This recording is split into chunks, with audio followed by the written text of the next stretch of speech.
beautiful people, and welcome back to another soulful session of Mondays with Mondane. This is where we dive deep into the rhythm of life, love, you get that? And liberty. And of course, we have to include democracy. You know who I am, your host, E.D. Mondane, and I'm ready to groove with you through the beats of the week. So, you know what we do down south? Grab your soda water and your hog head cheese. Get them crackers and put your feet up. We're going to speak on vital information today. The beat goes on, and it goes on with us. Keep the rhythm of democracy alive and kicking, and we can't do this if we don't do it together. I am so deeply honored to welcome once again a very special guest, my sister, and a good old Rabbi Ariel Stone.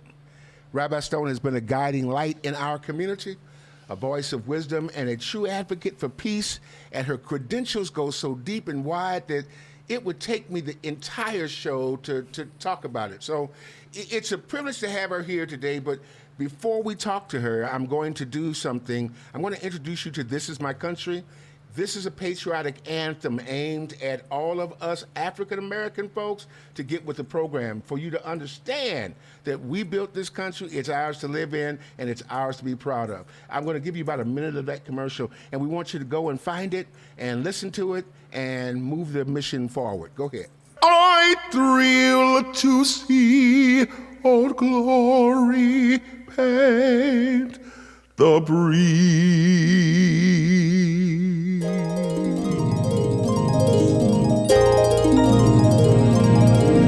This is my country, land of my birth. This is my country, grandest on earth. I pledge you my allegiance, America, the bold. This is my country, to heaven, to home. Okay. Rabbi Stone, it's a privilege to have you with us today. Hey, girlfriend! Hey there, my bro! You know, this girl here, she just as nutty as a fruitcake, but as holy as what? Not holy, but... La. See that angel? That's right. Flap, flap, flap the wings. This is a bad girl. Yes.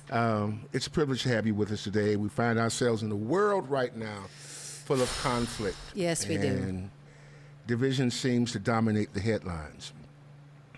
Ongoing conflicts in Israel, Ukraine are heartbreaking, and they shares reminders of our shared humanities and the pain that we can feel through our global family. Now, it's much too often that we see the entities, Israel and Ukraine, not just as countries, but as a part of our broader human family.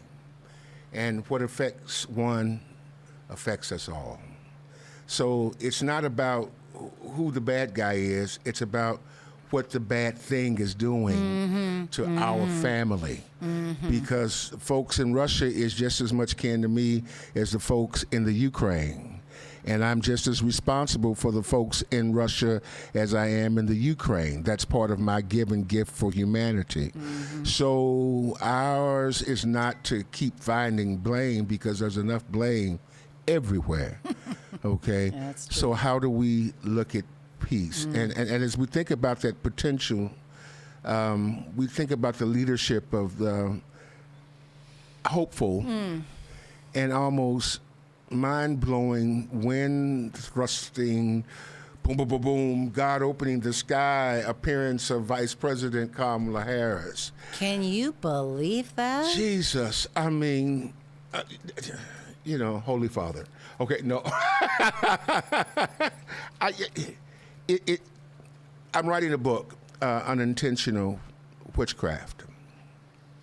And it talks about the everyday dispersions that are cast upon humanity. I had a sister, my oldest sister.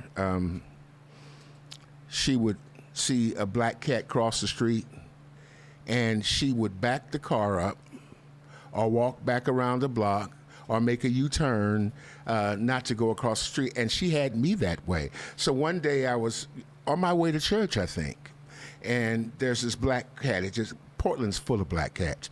And it just, and it was a long way. And I heard this voice inside of me, are you going to believe that? Are you going to? And so it's things like that. So I went forth, and every now, I wouldn't step on a crack. All of those things, or split a pole. So now it makes me understand that those unintentional dispersions or distractions or what have you sets us on sail to the paths that don't lead us to what we all need to believe in, the greater good of love and et cetera. Yeah, so, enough of that. But I want to talk about where we go from here and what needs to happen, because I believe that there's going to be a gift of peace, and we're going to breathe in fresh air, and it's not going to be very long, and it's going to come quickly, and I believe that it's going to set upon us for about, I don't want to give it any years, but it's going to set us upon us for a season, and that is going to be the time that I believe we see Martin Luther King as a prophet tell us in his addresses to the people that it was going to be about human rights versus civil rights. And it was going to be an unsettling force that was loosed upon the land. And that unsettling force is the Jews, is the Muslims, yes. It's the Christians, it's the Catholics. It's all of those religions that represent love coming together and making a show of force. And that is something that we've never seen and didn't think possible. But I believe that we're going to do that. And see, that leads us into your work in the Ukraine and your heart for the Ukrainian people and what you see as a rabbi, as a practicing rabbi who functions in leading a congregation and a devout Jew. Boy, that's got to be conflicting within you. So why don't we let you tell us about that? I'd be honored to do so. Yeah. Thank you for having me back on the Oh, man, show. we're excited. I'm, it's fun for me. I don't get a chance that often to think about that work I did back in the 90s. Because while people are in upheaval, they don't have a lot of opportunity to think thoughtfully about where this came from. So I expect in the next 10 years after the current upheaval that people will want to hear about all of the trends from when the Soviet Union was the power that coerced Ukraine, Belarusia, Uzbekistan, all the stans, right? All in one large Soviet empire. When it broke down, I imagine it may have been a little bit like the day after the end of the Civil War. Wow. When no one knew what was going to be, and all you had was what was in front of you. So if you were a newly freed slave on a plantation, what should you do? Yeah. Right? What was your next step?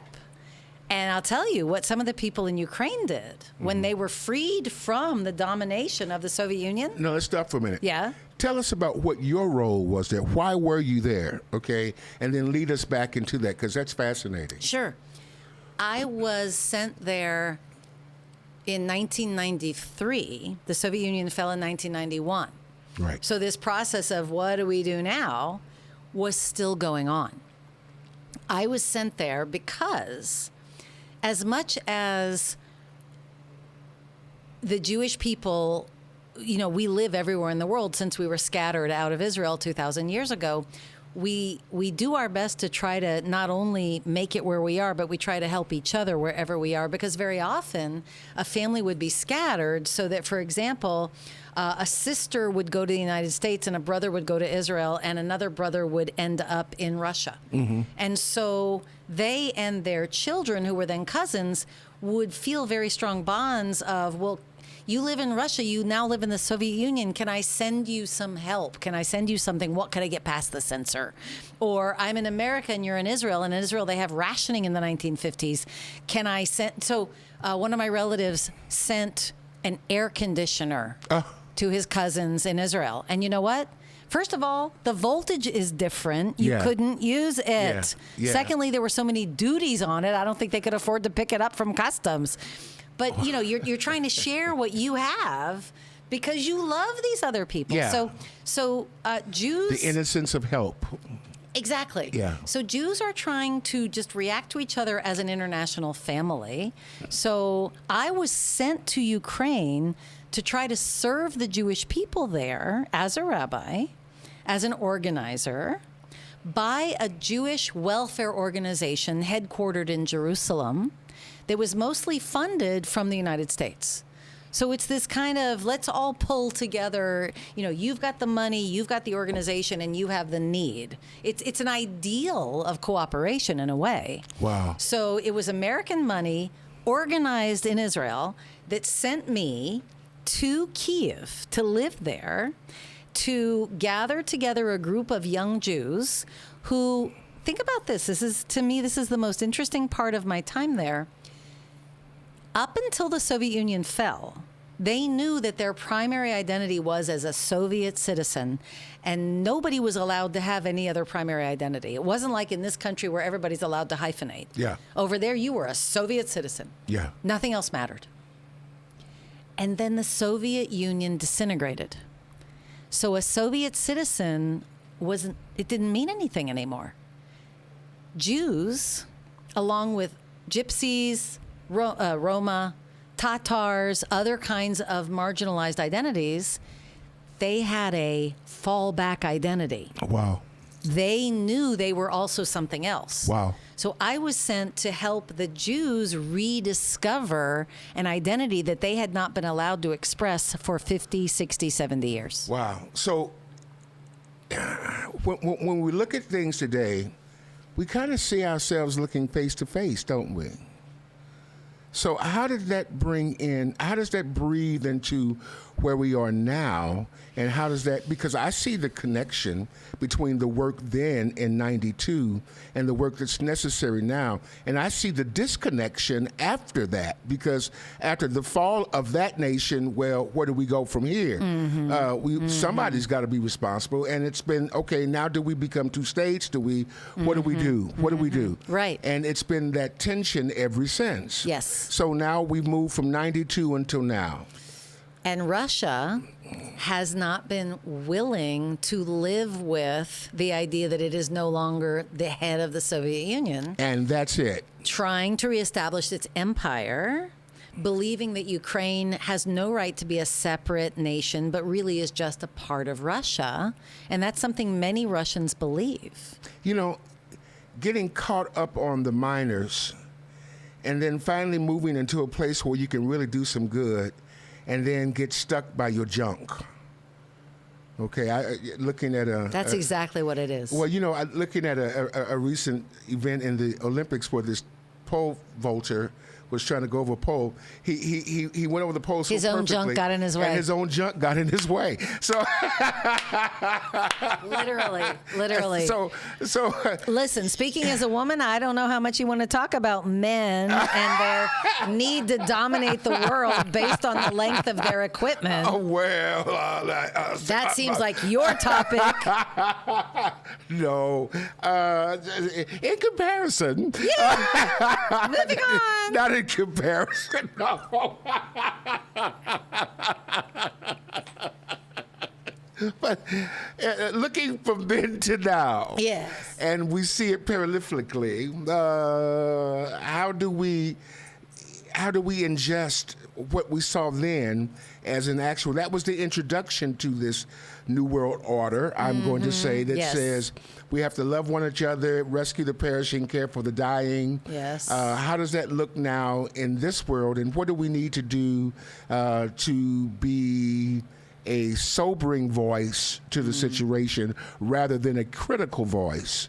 How do we think as critical thinkers, but not critically? Right. So to be a critical thinker, but to be compassionate. Yeah. Right. That's the balance. Yeah. To think critically with compassion. Right. Right. To discern what is necessary to rise up out of the morass of your emotions, to think critically, to think intellectually about something, but not to lose the sense that human beings are imperfect. Yeah. And we are constantly being tripped up by our own nature and by things that happen to us. Yeah. And we need to give grace and we need to get grace. Right? Yeah. So I think the thing we learned from the fall of the Soviet Union and what's happened since is 2 steps forward, 1 step back, 1 step forward, 2 steps back.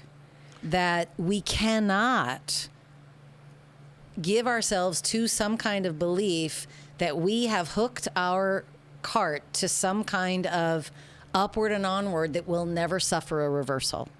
Because human nature is more fallible than that. Yes. We are gonna take a step backward, right? Ukraine has had peaceful government since the Soviet Union fell. Now they've been invaded. It's not that they were perfect. I think sooner or later every government has corruption in it. Of course. But the innocent individual people living their lives in the country didn't deserve to have the Russian army come over and start pounding them and killing them and kidnapping them. And so, I don't know. I think that one of the things we learn is that every time we think we're headed toward peace, some asshole from the last century needs to start a war. And Putin is very much a last century kind of guy. And I believe Bibi Netanyahu is also, the current prime minister of Israel, is also somebody who's out of step with his time. Well, they're first cousins, right? Yeah, pretty much. Kamala, how does she play into this equation? Can she, I mean, we understand that she's not Mary Poppins and she's not Cinderella and she's not the fairy godmother. We understand legislature. We understand, the government and the ego trip system that goes with that. How do we position her to be helpful in such a foreign issue so that it prevents us from having to see it again? I want to step back a little bit to say, how do we position her, in general first? Sure. And I have to tell you, one of the things I see when I saw Joe Biden step back and say to Kamala, here's the baton, I was reminded of F.W. de Klerk in South Africa. Yes. And I remember at the time thinking, it's an understanding in world power and in world politics that no one gives up power willingly. Yeah. And F.W. de Klerk just gave up power willingly. Yes. And Joe Biden just gave up power willingly. Yes. And this is something I wasn't sure I'd ever see it again after I saw it there. Yeah. Now, that didn't mean Nelson Mandela was the Messiah. Yeah. He didn't come in and make everything all better. Very good choice. So I wonder if we can look at his trajectory. Wow. And learn something about what Kamala might. Look, here's another thing I want to say. Talk. Back when Hillary Clinton was running, conservative pundits decided to always call her by her first name to diminish her. Yeah. We call him Joe Biden. We call her Kamala. Yeah. So I'm going to say Vice President Harris. Yes, ma'am. Here. Isn't going to be perfect either. No, ma'am. But oh my God, the capacity she has, yes, the qualities she has, unexpected, the training she has, yes, the brilliance of her vice presidential pick, the brilliance of her campaign so far in reaching out to areas that the regular pundits say aren't necessary or aren't important. Kamala Harris has got it going on. Well, she brings in the sheaves. She is harvesting something we've been waiting for a long, long time. That unsettling force. Here we go again. And that's what the white supremacists down in Texas and everywhere else are so unhappy about. Well, they're crickets right now, and when crickets stop singing, you start worrying. That's right. That's Okay. right. They're trying to reconnoiter. They're trying to Well, they're figure going to out. have to, because that dispersion, that witchcraft that took the country by storm, that took the world by storm, Yes. it became exposed, and poof, That's right. all of That's a right. sudden, the magic was off. It's like when you pull the curtain aside and you see it's pay no attention to that man behind the curtain. There's no Wizard of Oz. It's Well, some look, guy look. pulling levers. There's some critical points that we want to make tonight. Let's tangible actions that the general public in the United States can take Yes. to bring awareness and foster peace. We're going to talk about the first one being to educate and engage. How do we do that? We have to start with ourselves. Yeah. What I've been seeing is that the progressive left is not acting very progressive. Yeah. That when people who say they stand for love and justice judge each other by a single political issue rather than creating complex community with each other, Yeah. they're not doing anything. Yeah. They don't have anything to offer. So I'll give you an example. Yes, ma'am. So last week I attended a panel at Powell's Books for a couple of authors who were talking about their new book, Shane Burley and Ken Lorber. Their book is Safety Through Solidarity. They had a panel, and on their panel was Eric Ward, who you may remember was with Western States and Yes. is now with Race Forward. Yes. And he is an example of what you and I are. He's another example of where the Jewish people and African American people understand where they need to come together Yes. because it's how we're going to lift everybody up. Indeed. And the two of us have a certain ability to relate to each other, and each of us has a certain wisdom that is very powerful when we lift it up together. Yeah. So Eric Ward was there. Shane and Ken were there talking about their book. And there were a whole bunch of young people there who didn't want to talk about safety through solidarity. Yeah. They didn't want to talk about how both the black community and the Jewish community are going to be better off if we learn how to walk together Yeah. and respect each other. Yeah. They wanted to talk about how unless you condemn the state of Israel and lift up Palestine above all else, you can't be part of the conversation. Well, that's the divider, because that's the lie. And if we give in to the lie and we cave into that kind of unjust scrutiny, then we become complacent and just as guilty. So 'Cause we give up. And we can't give up. No. And this is what we're seeing now. And we've got a huge opportunity to do so. And Lynn and I are going to, Lynn and I, who is Lynn? What's your name, girl? I don't know. The Rabbi and I, this is terrible, we're going to do it together, right? You betcha. So listen, the second thing is this. Support humanitarian efforts where we can.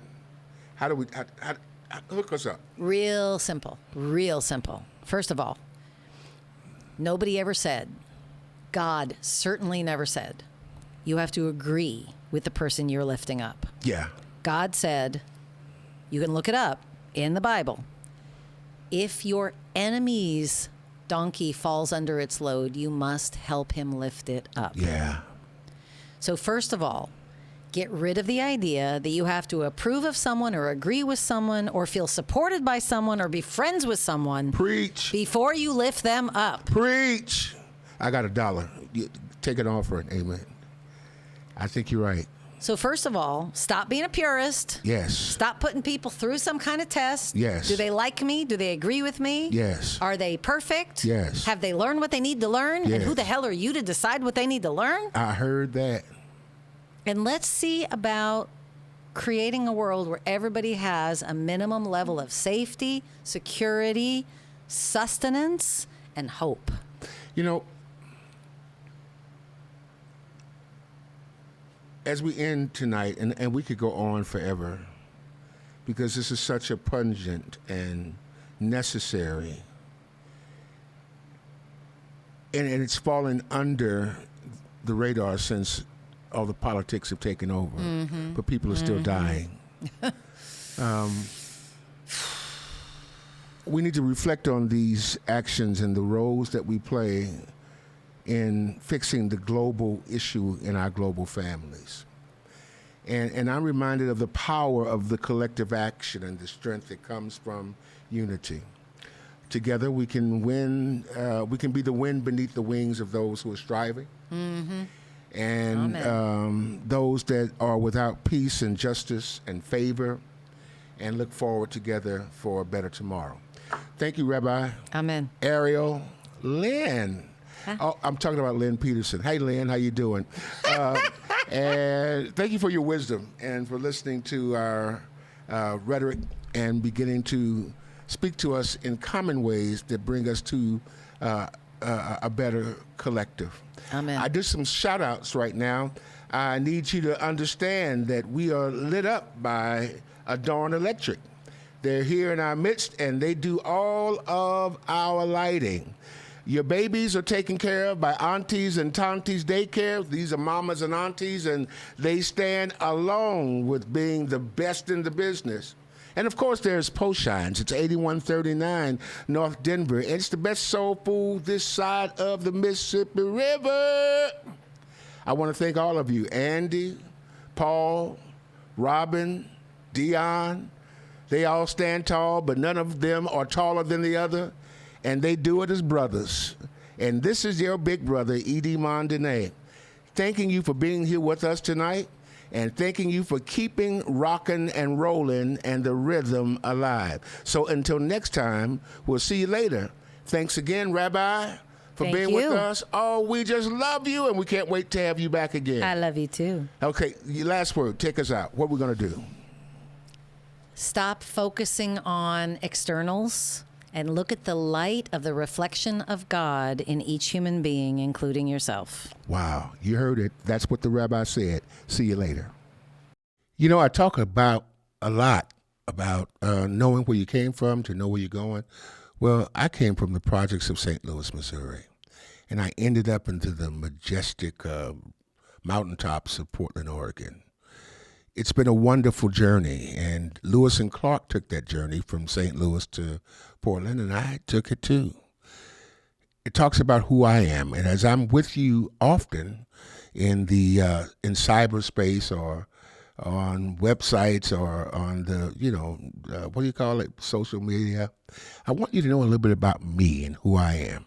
This book talks about my fantasies, my failures, my triumphs, and more than that, it talks about the resiliency of being able to continue to go forward regardless of the odds. I'd get a copy. It's called From Maladies to Melodies. And I hope that you enjoy it and give me some feedback. God bless. Hey, it's time for you to come to Poshine. Check out that catfish sandwich. Oh my goodness, is that the shrimp po' boy? Man, look at that chocolate chip cake. Man, I need to get over to Poshine's at 8139 North Denver right now because this food looks delicious. Or call if you'd like, 503-978-9000. And don't miss it, you'll be sorry. In times gone past,